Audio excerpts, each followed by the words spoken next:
We met him in 2010. If you ever watched the Big England show, we talked about him for years on Racing Refresh and The Driller. This is a driver we have consistently supported, and I love when he wins because I really don't care where anyone, the drivers or the fans, fall on the political side. I do care that we admit that he's a damn good driver.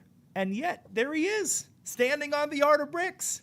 Him and his beautiful wife and his son Beck, they're making out with a whole bunch of oil-covered bricks, doing burnouts in front of the crowd. And just a few short years ago, would have doubted perhaps that he would even have made it this long.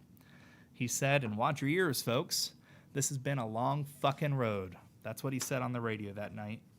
And he was right. And he's walked every mile of it. Now, it's a guy who once told his girlfriend that racing is everything and now tells the world that fatherhood is. A man who thought being fined $50,000 was once a breaking point, but instead found that it was a turning point. It's a man who's raced for the U.S. Army and the Petty family. He's a man that has now raced for Michael Jordan and Denny Hamlin, Chevy and Ford and Toyota. And he started to rebuild himself from the inside out after being pretty much broken by expectation. And how did he do it? Not by reinventing the wheel, not by some grand revelation, but by getting out of his own way. Wallace said it himself. He said it was probably 20 laps to go, and he's telling himself, I'm not going to be able to do it. And then, right, wait a minute, we can. It wasn't just racing. This is Indy.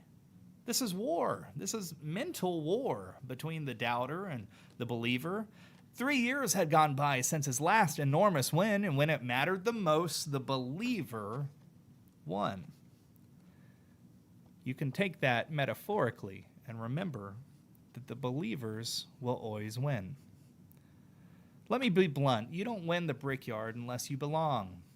You don't outduel that 5 car you see on the screen, Kyle Larson, on 2 restarts unless you are damn good. And Bubba Wallace is damn good. We've known it. Some have denied it. But now history confirms it. The entire theme of tonight's show is history. Bubba's done it many times. Talladega was no fluke. Indy was no accident. This is a driver who belongs in winner's circle more often. Just weird things happen sometimes. But before we continue on my rant, it's just beautiful that the team that NASCAR is currently fighting in court, the Denny Hamlin, Bubba Wallace, Bob Jenkins and his front row team, they keep winning.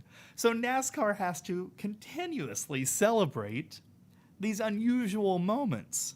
Now, I don't care which side you are on. It's just funny. It's beautiful. And the great memories of racist-ass Melly Gibsons, who said it in Lethal Weapon both 2 and 3.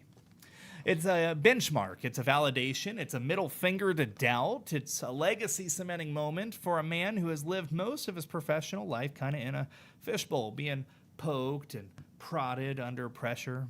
Bubba Wallace was the first driver to win at Talladega in Michael Jordan car and a Denny Hamlin car.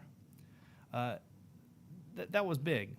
He's now the first black driver to win in the Brickyard ever.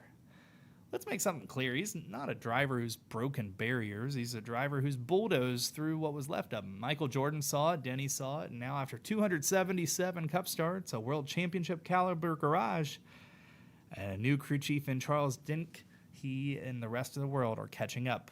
Guess what? This win didn't come from being the best at avoiding mistakes. It came from executing perfection, which is really what Cup racing should be about. Endurance, stamina, speed, thrill, fearlessness.